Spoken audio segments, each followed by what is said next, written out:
why don't you come with me? We're gonna go take a walk through the woods and go check our trail cameras that are back here to see what's going on. I was wanting to drive back here, but I just didn't trust it. It's been warm today. These fields are still snow covered. However, underneath them in spots, it's pretty soft. It's pretty muddy. Other spots are froze up, so you just never really know what you're into until you're stuck. Well, we made it. Let's check this one and see how many's on it. So this camera here, right here, we got this situated here. Earlier in the year, there was a lot of tracks, and it looks like we may have to move this camera actually over another, I don't know, what is that, 50 feet maybe? Because the camera's shooting into here, but all the tracks are coming through here. That's the path. So we may have to move that over. I don't think we got it exactly in the right spot, or we need to face it this away. Maybe angle it like this. But either way, let's see what's on it and see how many pictures anyways. We'll have to check it at home, but we can get the basics and see how many's on it. Change out the card. They make these now where you can look at them over a cell phone, but we don't have any cell service up here. So that's kind of a, yeah, there's only 150 pictures on that. So that's not the best, but we'll see what's on it. Okay, so I decided to move that camera because where it was on that tree right there. We were getting nothing off of it, and I decided to move it to right here because you can see all the tracks that go across there. So hopefully that's a better spot. That tree's a little small. Sometimes those trees will shake, and if they shake, it will cause the picture on there to take a picture of absolutely nothing. But I'm hopeful that since the leaves are off the tree, that maybe we won't get a whole lot of shaking off of it. So we'll come back and we'll check it here in a week or so, and we'll see what's on it. So with that, we got one more. Let's go head over and get it checked out.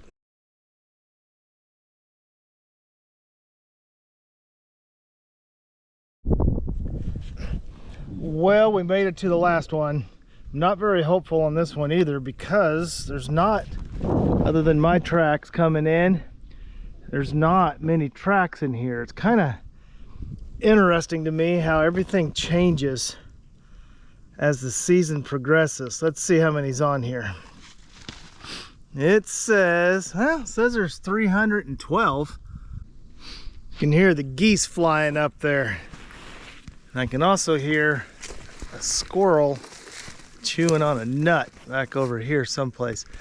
One thing I've learned over the years is that whenever you have SD cards, don't just carry them in your pocket, because if you do, as you reach in for other things, you'll end up snagging them and dropping them without actually realizing it. So I always carry them in a bright bag. This is a sack that was come off of a tent years ago.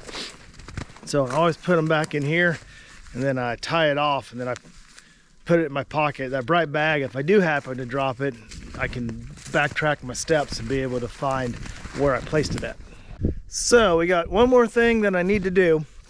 So I'm gonna go do that, and then I'm gonna head to the house, and then I will see you at the house, and we will check those cards at that time and see what's on them. So just as a reminder, we can see the temperature right here on the bottom. It's 42 degrees. This right here was the name of the camera and the date that that camera came into service. This is the date of the picture. This picture here was on December 22nd, 24, and the timestamp of when the picture was taken. This was at 7:55. So let's make a run through these and see what there is to see. So first picture, we got some coyotes. Look how fat that coyotes, raccoons, let's try that. Look how fat that raccoon is. That is crazy. Big old raccoon. Coyote coming through. I wonder if he was after the raccoon. So that's taken on the 23rd at 5:30. The raccoon came through on the 22nd. So no, they were unrelated, but he sure looks like he was after something. Doe come in right behind him. She's looking back saying, hey, coyote, where'd you go? Keeping an eye on you. Little deer here. Looks like, I think that's, I can't tell if that's a tail of a deer looking at me. It's a deer, but I can't tell which way he's facing. I think he's showing us his back end there. I'm not sure. There's a few more lights, eyes back here glowing. So there's a bunch of them standing back there in the back. He's moving about. I think that's a rabbit moving. Those cameras, if things are moving, it blurs. Little buck here, a little forkhorn. We call these forkhorns around here, different parts of the world, they call them different things. But this right here, they have a fork.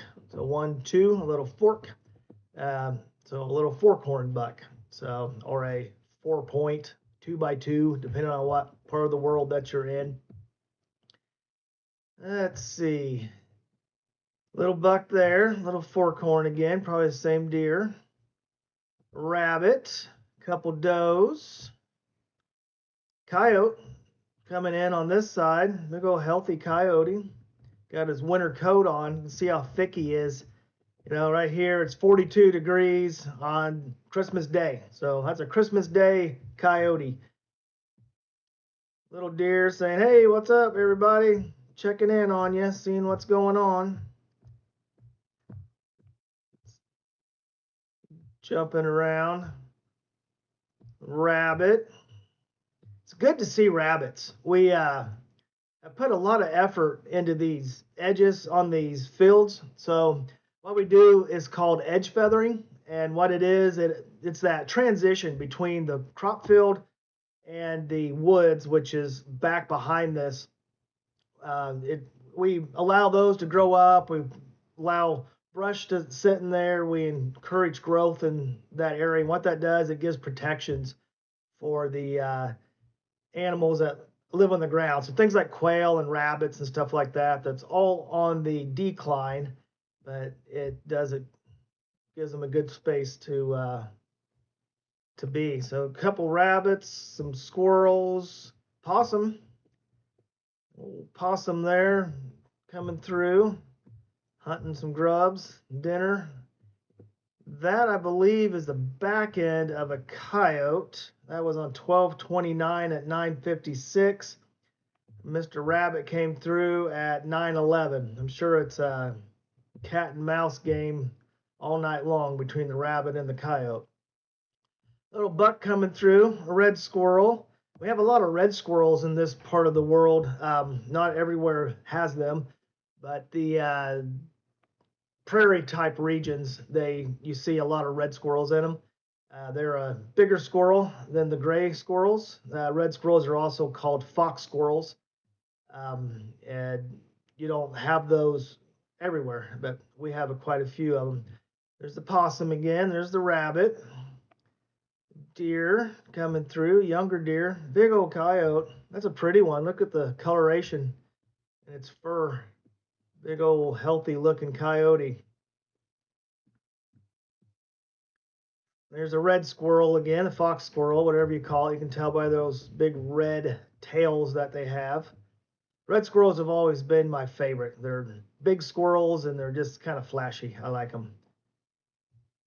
It took some pictures of the wind, the shadows. I'm not sure what it was there. Mr. Raccoon, big old chubby raccoon. Deer coming through, young deer. Couple deer coming in. That, I can't see the top. That looks like it's bulky like a buck. I bet you that buck has dropped both of its antlers. There's one here that has an antler dropped off already. So this was taken January 2nd, 2025. You can see this side here is kind of bumped up. There used to be an antler there. This time of year, January to March-ish, these bucks, they drop their antlers. They don't have them on their heads year round. And then you'll see them start to grow back. If you see the deer in April, they'll have little nubs sticking up where the antlers are starting to grow back for the year. It's fun to walk around and try to look for those antlers after they shed them. There's a buck here coming in. That's a little better deer. He's a nice looking deer. He's got 1, 2, 3, 4 and a brow tine, so 5 on this side, and 1, 2, 3, 4 on that side. So he's a 5x4 or a 9-point, just depends on which part of the world you're in. This right here is that little buck again that dropped his antler. Uh-oh, posturing. He says, "Hey guys, what's up?" Got his ears laid back. He's like, "Hey, I've only got 1 antler, buddy." Yeah, they're gonna go at it. Look at that look on his face. He's like, "Oh, this is gonna hurt. This one here's gotta rear up and come at him full on." Yep, bluffed him off. They're still going at it. That would have been fun to see in person. I wonder if that antler dropped in there with him clashing about. Need to go in there and look and see. It might be laying there. I just didn't see it. Another deer, a couple raccoons that just went by us. A little doe family, 4 of them. That looks like a buck there, just due to the bulkiness of him. That looks like a bigger deer, little yearlings. You can tell those yearlings, one by their size, but by the shape of them as well. Little buck again, younger deer. So this is right here is a pretty good example. So you can just tell they just look young. You can see it in their eyes, like their faces haven't really grown into their eyes yet. The length of their nose from here to here is shorter. You can just tell they're just a younger deer. That deer was probably born actually late, probably in July. So that deer is less than a year old.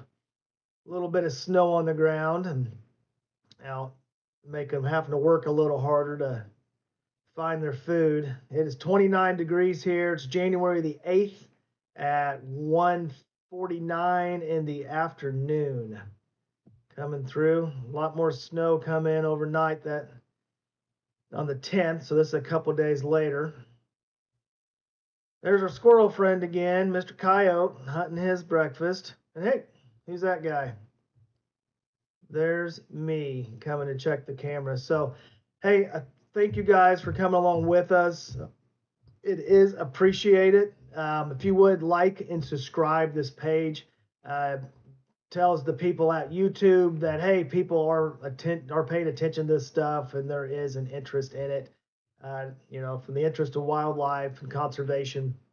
And it helps to promote the conservation efforts that we do, because those efforts do cost a little and they do take time. So do appreciate you for all that you do and for coming along. So we'll catch you all on the next time. Until then, we'll see ya. Bye.